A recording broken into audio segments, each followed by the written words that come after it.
Bien, bonsoir à tous. Merci d'être avec nous ce soir pour une communication qui ne restera qu'à l'état de communication, j'espère, en tout cas pour la soirée. C'est de la communication de crise.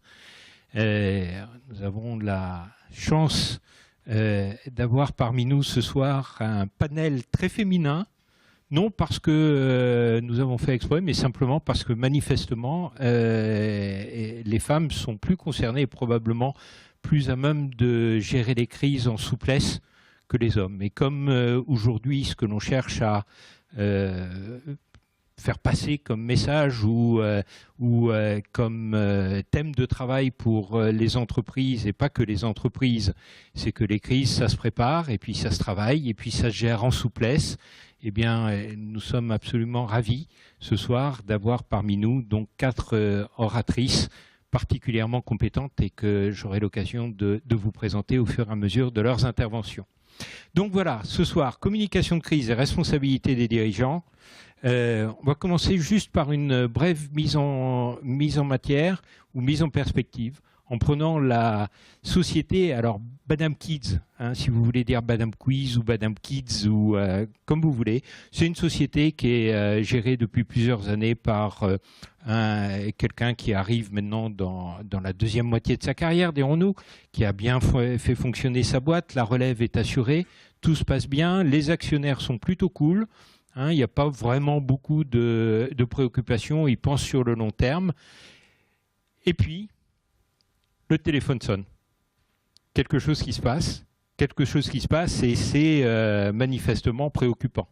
Dans un de leurs centres de production, probablement le plus important, il y a un incendie qui s'est déclaré, les pompiers sont arrivés, il y a des blessés, il y a probablement même des blessés graves, voire des morts. Et donc la question c'est, les journalistes qui arrivent immédiatement sur le site, comment on les gère? Et donc tout de suite, je passe la parole à Emmanuel Ferrari qui va vous en dire plus. Oui, moi, je me mets à la place dans la tête du dirigeant. En une seconde, en une fraction de seconde, son monde a changé. Tout allait bien. Une seconde après, rien n'est plus pareil. Son cerveau reptilien commence à réfléchir. Qu'est-ce qu'on fait? Qu'est-ce qu'on dit? Son cœur s'accélère. Et tout d'un coup, on a même l'impression que la pièce s'est rétrécie, que l'espace se rétrécit. Et là, il va falloir qu'il soit efficace.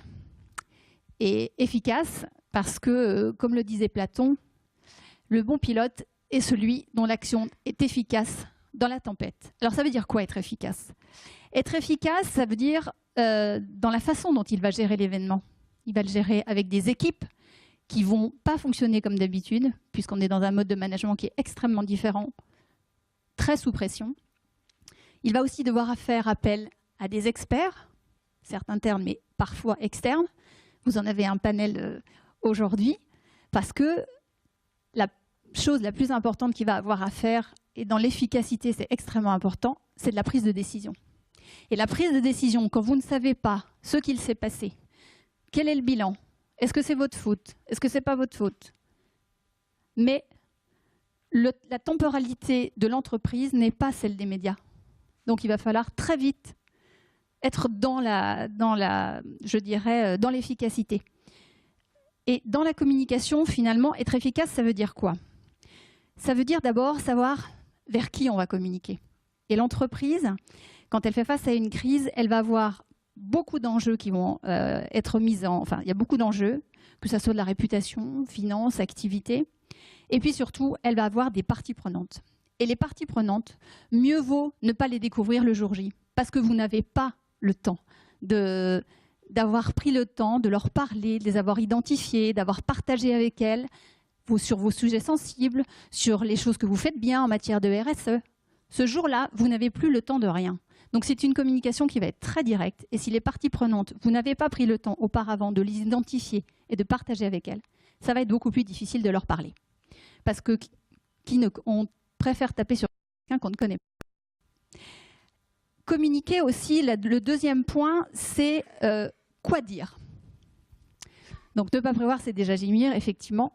La deuxième chose, c'est quoi dire. Alors souvent, je ne sais pas si vous l'avez entendu quand même, on en a depuis un certain temps, on a pas mal de crises, hein, notamment des crises que nous, on pense comme des cas d'école. C'est que la gestion de la crise, en fait, ça donne son sens et son contenu à la communication. On ne peut pas communiquer en crise si on n'a pas pris de décision. Et vous le sentez très vite lorsque l'entreprise, son discours est creux. Et ça donne déjà une tonalité sur comment elle la gère. Et ça, c'est pareil. S'il n'y a pas de décision, vous n'avez rien à dire. Ou vous le direz, c'est creux et mal reçu. Il y a en communication de crise, Françoise va y revenir tout à l'heure, il y a des codes à respecter. Si vous ne les connaissez pas avant, si vous ne savez pas comment on s'adresse à une entreprise, si vous continuez à faire de la promotion, à continuer votre campagne de pub qui vante vos mérites en pleine crise, vous allez avoir des problèmes. Parce que là, les réseaux sociaux, ils ne vous feront pas de cadeaux. Le dernier point que j'aborderai, c'est la question du porte-parole. Qui va parler? Et là, le président, l'actionnaire, le jeune qui a la relève, ils vont se regarder tous les trois et ils vont se dire qui? Et là encore, le choix du porte-parole, il est crucial. Et il ne faut pas se rater là-dessus. Donc vous voyez, le dirigeant, il a tout ça dans sa tête. Et lorsqu'on fait face à une situation émotionnelle, comme il y a eu des accidents industriels importants, la première communication qu'on va attendre d'une entreprise, c'est une communication vers l'humain.